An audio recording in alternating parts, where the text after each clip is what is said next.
This is an NBC News update. I'm Stephanie Stanton. Here's what's making headlines at this hour.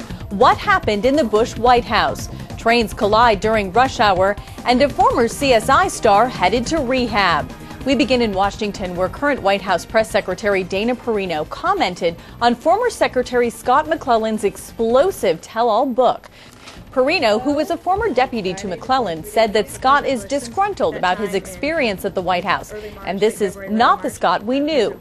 Now, the response was to McClellan's memoir, What Happened, that claims President Bush relied on propaganda instead of the truth to sell the Iraq War.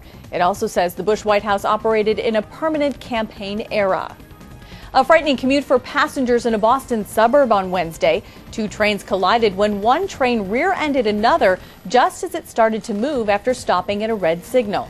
There are reports of at least one person taken to the hospital by medical helicopter. Several others suffered minor injuries. And in Chicago, two L-train cars derailed on the city's south side, injuring 14 people, none critically. Here in California, same-sex couples will be able to get a marriage license starting June 17th. The date was chosen because the state Supreme Court has until the end of business on June 16th to decide whether to grant a stay of its May ruling legalizing gay marriage. And finally, in Hollywood, former CSI star Gary Durden pled guilty to 2 counts of felony drug charges stemming from his April arrest. But the actor won't be spending any time behind bars. Instead, he's going to rehab. Once he finishes the program, the charges will be dropped.